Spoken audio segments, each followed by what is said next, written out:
5টি কথা কখনো কাউকে বলা উচিত নয়। জীবনে সফল হতে চাইলে এই 5টি কথা কাউকে বলবেন না, আর সফল হতে না চাইলে সবাইকে বলতে পারেন। আপনি হয়তো সবাইকে প্রতিনিয়তই 5টি কথা খুব সহজেই বলে ফেলেন, যার কারণে আপনার জীবনে পরিবর্তন তো আসেই না, উল্টো দিনের পর দিন একটা একটা করে নতুন নতুন সমস্যা তৈরি হতে থাকে। অন্য কাউকে দোষারোপ অথবা নিজের ভাগ্যকে দোষারোপ করে কোনো লাভ নেই। আপনি যতদিন এই 5টি কথা মানুষকে বলতে থাকবেন, ঠিক ততদিন আপনাকে দিয়ে কোনো কাজে সফল হওয়া সম্ভব নয়। তাই নিজের জীবন পরিবর্তন করতে চাইলে খুব মনোযোগ দিয়েই এই 5টি কথা শুনতে থাকুন। প্রথম কথা হলো, কখনো কাউকে নিজের ভবিষ্যৎ পরিকল্পনার কথা বলবেন না।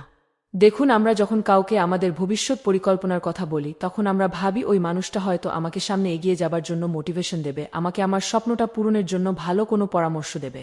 আপনি যদি এটাই ভেবে থাকেন, তাহলে এটাও জেনে রাখুন যে এই পৃথিবীতে কেউ আপনার উন্নতি চায় না, ভালো জিনিসটা সবাই শুধু নিজের জন্যই চায়। তাই আপনি যাকে আপনার পরিকল্পনার কথাটি বলবেন, হয় সে আপনাকে ডিমোটিভেট করবে, না হয়তো আপনাকে খুব আদর